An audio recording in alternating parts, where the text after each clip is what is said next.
All right, so the first player who is underpaid, does not make enough money for how good he is. And again, a lot of this is going to favor rookies, especially rookies that were not lottery picks, because they're paid less money, significantly less money than if you were a lottery pick. 1 through 14, lottery picks. And there's like a tiered sort of schedule, I think is what they call it, on how much you're paid based on your number of when you were selected. So the number 1 pick makes the most money in the NBA draft, which also consequently has to do with how much money you're offered when your rookie contract ends. You can make more money if you're drafted higher. So being out of the lottery is kind of disappointing, unless you're the team that picked outside the lottery. But this player who signed a new contract this summer, Nas Reed, who is a backup center, he does not start. He comes in for Rudy Gobert, playing really well. Again, he is lower on this list. There seems to be a lot of Nas Reed fans, like big cult following Nas Reed people that I've noticed. But he's paid a lot of money. That's why he's sort of lower on this list. He's making $12 million, almost $13 million this year, and I believe he's making the same next year as a backup center. So, 12.2 pi, that's pretty good.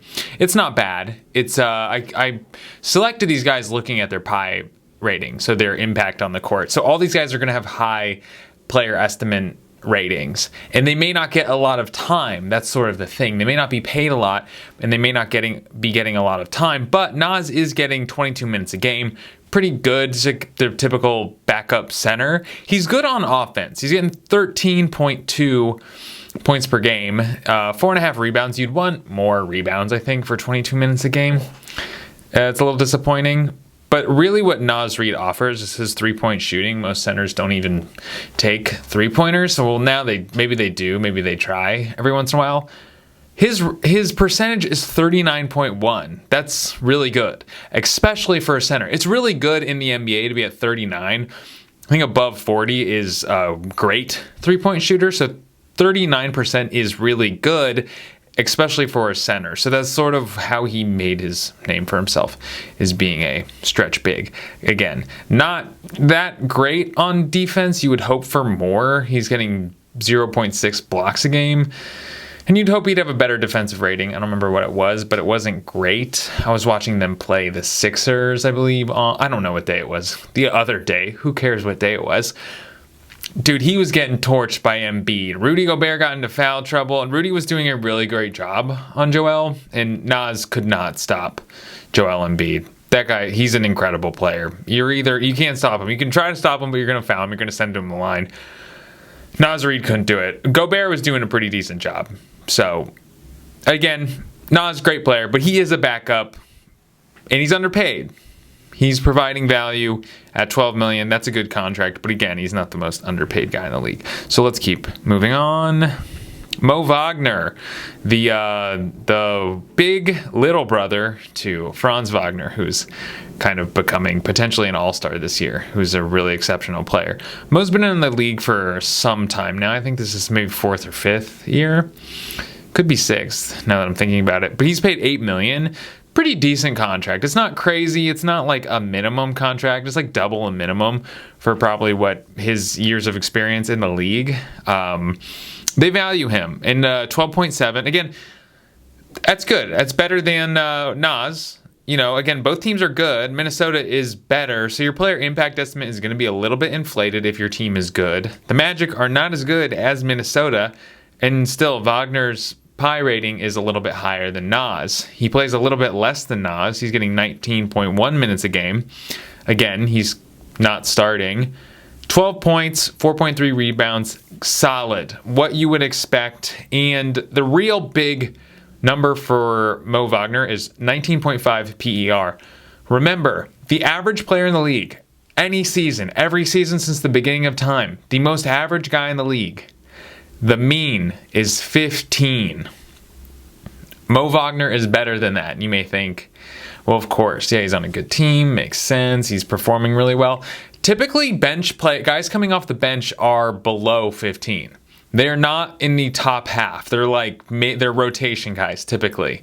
So him being a bench player and having a 19.5 PER, Mo Wagner this is the best season of his career, and he's sort of a sleeper for most improved player, I think, potentially.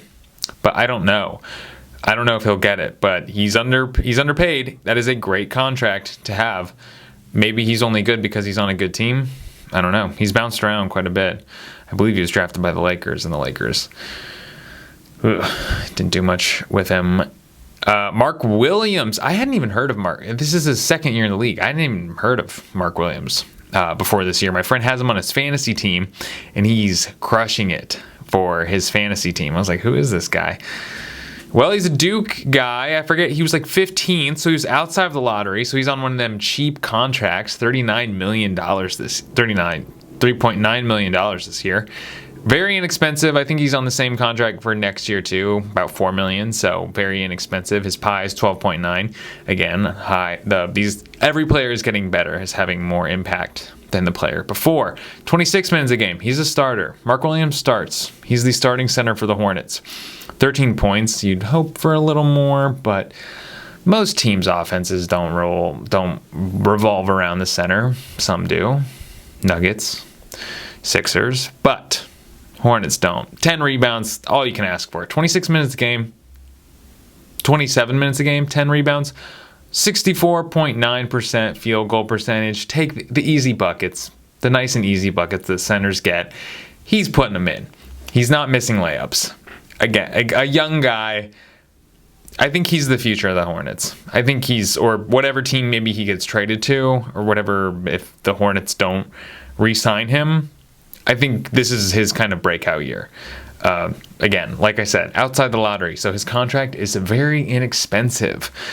So it doesn't hurt you if you're like outside the lottery. If you're, our pick is outside the lottery, we were good this year. We have a low pick. That's not a bad thing, because it means you're going to have an incredibly inexpensive contract for the next 4 or 5 years, depending on what you want to do with it. It's a team option and then qualifying offer. I don't want to get into that. If you know rookie scale contracts, you know what I'm talking about. If you don't know what I'm talking about, just understand, if you're outside the lottery, these contracts are incredibly cheap. So Mark Williams is a real value. Jonathan Isaac, who's been in the league for a while, and he was in the lottery. I forget where he was drafted. I don't care. I'm not going to look it up. But he's at $17 million. So he actually is very expensive for the guys we're talking about today. Most of them are on truly what I would call inexpensive contracts. We're not really getting into any players that are making loads of money right now. We're just going on more. This is the highest contract, 17. For like a max contract right now is like 40 million, and this is 17 million, to give you some idea on the value level of the guys I'm evaluating. His pie is 13.6. He's having a big impact out there, more than his teammate Mo Wagner. And he's playing less minutes. For the time he's out there, 13.7. He is not starting. He's a backup forward. 6.5 points. You would hope for more. 4.3 rebounds, but 1.2 blocks. That's good. 1.2 blocks in 13 minutes. I think you could even just have Jonathan Isaac kind of play your defensive center. It's not a bad idea if you need someone to come in for Wendell Carter Jr. if he's hurt. And his net rating is 8.9, so it means while he's on the court, hypothetically, if he were to play an entire game or 100 possessions, the Orlando Magic would win by 8.9 points every game if he were out there for the entire time. His contract is also non-guaranteed. So while the contract is very large, $17 million, or for a guy that's only playing 13 minutes a game, $17 million, it's like, oof, it's an expensive second unit guy. His contract is non-guaranteed, and the nice thing about non-guaranteed contracts for teams is the guy is always going to play super hard. Because if the contract isn't guaranteed, they can drop them in. I think this year it's partially guaranteed. So I think in February they could say, we're done with Jonathan Isaac. We're cutting his contract. We're not paying him the rest of it. Or they could extend it and guarantee that contract for the full year. And then next year is non-guaranteed as well. So in the summer they could say, you know what? We're going to move off Jonathan Isaac and his $17 million deal, if he doesn't play well. So my point being, Jonathan Isaac this year has a lot of incentive to play very well. So he's going to give it his damnedest. So Kevin Love, Kevin Love, 35 years old, rookie, not. He's a vet. And he's making the vet minimum. So he's at $3.8 million this year. Pi rating, 13.9, and he's playing 18 minutes a game. He's getting real minutes. I forget how many games he's played in, but it's around 20. He's out there. He is a part of the Miami Heat, and he's providing a lot of value. 9.4 points, 6.6 rebounds. His offensive rating is 121, meaning if he were out there for, I think, 100 possessions, basically an entire game, the Miami Heat would score 121 points. For reference, that's as much as Jamal Murray. His offensive rating is the same as Kevin Love. Something to consider. He's playing good. Playing well. Good's not the right word. And it's a vet minimum contract. And the thing you need to know about vet minimum contracts, if you don't already know, the league pays, I think, for half of it. So that doesn't even come off your books. I don't think it counts. The minimum contracts don't count towards the salary cap, and they don't come off your books. You don't have to pay it. The league pays it. I don't know why. I think they just like having vets in the league. So they're probably paying him like $2 million out of their own payroll.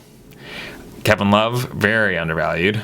Andre Drummond, he was on my underrated players list as well. Guys, he's on the Bulls, and his player impact estimate is 15. I don't understand this. Most of the guys on the Bulls, their player impact estimates are very low because the Bulls aren't great. They're not bad. They're not a bad team, especially with the examples of bad teams we have this year. They aren't bad, but 15 is really high. And 13 and a half minutes a game, he's getting time out there. I wouldn't say that some team that's really going for it should try to acquire him to start him, but this is a good backup center for maybe Oklahoma City to acquire. I know they want some veteran leadership, and Drummond is a great veteran and a very humble person and is happy to be in the league. So I think he would be a great pickup for the Oklahoma City Thunder if the Bulls are willing to part ways with him. And his rebound percentage is 24.6, meaning while he's on the court, he's getting a quarter of all rebounds, total rebounds, not defensive rebounds, total rebounds. He can still do it. He's led the league in rebounds for like 3 or 4, I don't know, maybe not 3 or 4, but he's definitely led the league in rebounds multiple years. This is the sleeper. I don't hear a lot of NBA podcasts talking about teams looking to acquire Andre Drummond, maybe because no one cares, because it's not that big of an acquisition. But good for Andre Drummond. Maybe next year, maybe one year he'll sign one of those big. I know he really wanted to get a big deal. I knew he was really, when he got bought out by the Cavs, and then he signed a vet min at the Lakers. The following season, he was looking for a big deal, but he signed it was a vet minimum, and he signed it for the Sixers. I'm rooting for him. I'm really rooting for him. I think he's in it for the right reasons. Trey Murphy. I can't say that. $3.3 million. Again, this is a rookie contract guy. A rookie contract guy that was outside of the lottery. So that's why it's such a low number.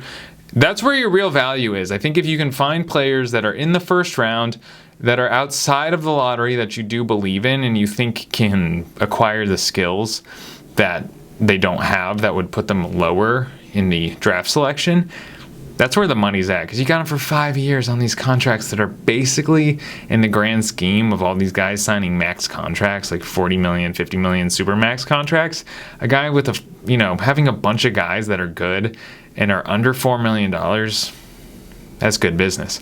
14.2 Pi rating. Again, I'm just going to put him in that little window of excellent player impact estimates. He starts 25.6 minutes a game. He's only played 9 games, though. That's something I do want to say. He must have been out injured. I'm not totally sure. You guys probably know, especially if you're a Pelicans fan or you're a Trey Murphy fan. So this is a small sample size, but still 17 points a game, 43.1 from 3. Again, like I said, above 40. Excellent 3-point shooter. And the real seller, 18.5 net rating. If he were on the court for all possessions, or if he played, let's say, 33 minutes a game, I think the per 36 stats are the most interesting, but I believe net is over 100.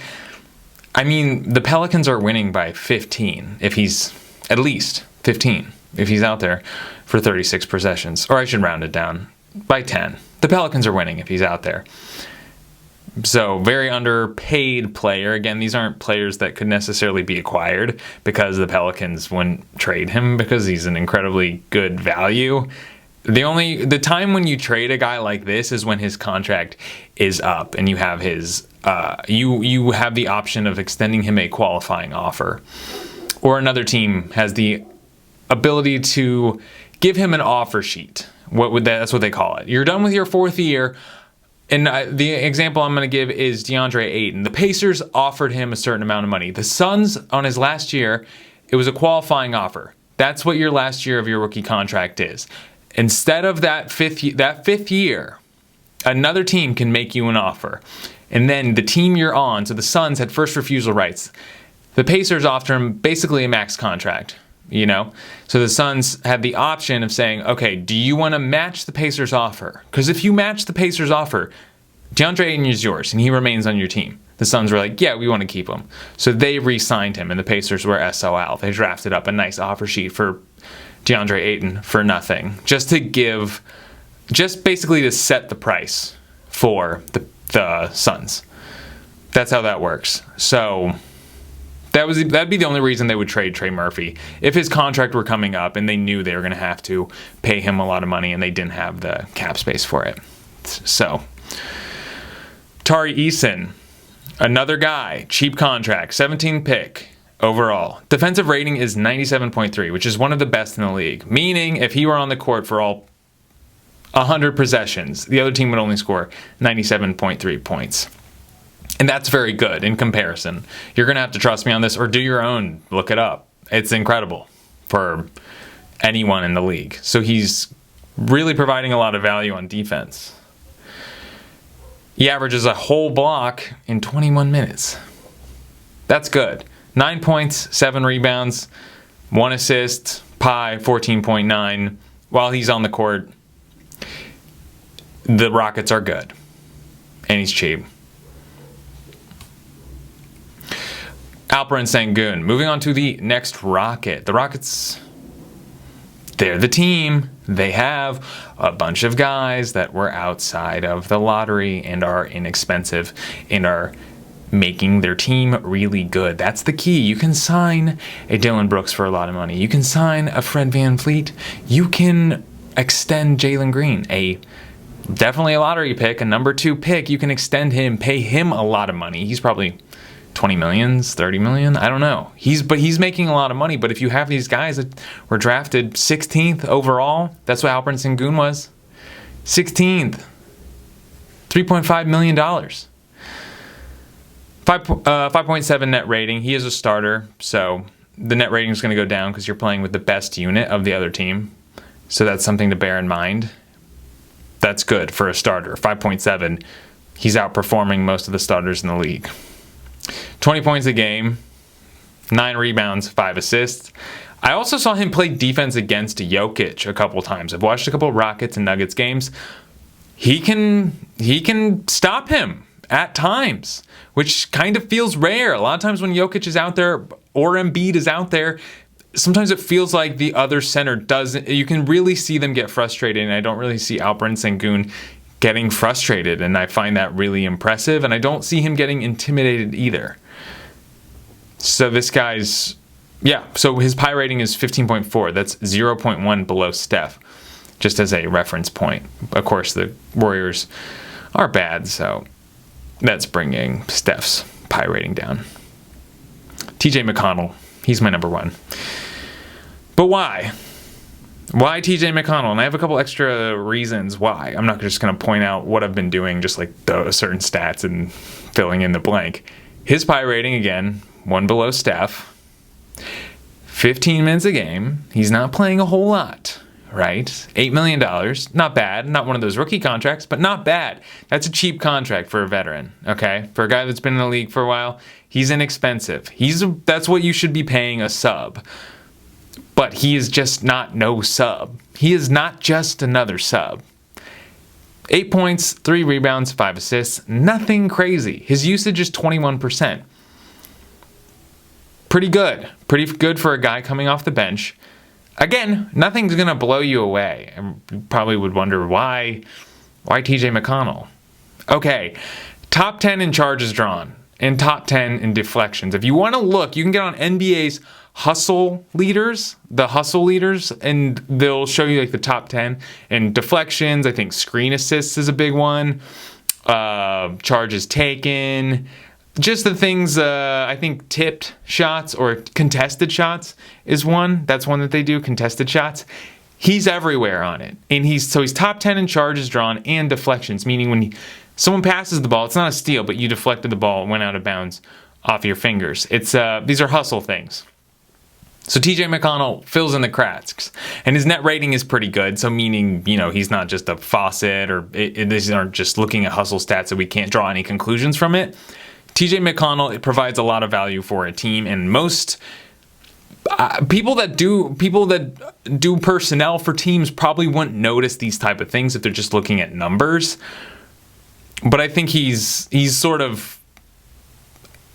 on Alex Caruso's level, and he's paid less than Alex Caruso, and I think he's wanted by less teams than Alex Caruso. He can't shoot like Alex Caruso, though. He's not a 3 and D guy. He's just kind of a D guy, but it's a really valuable contract, and the guy is underpaid, and dare I say, underplayed. He should get more time. So, all right, thank you for being here. Be good to your mothers.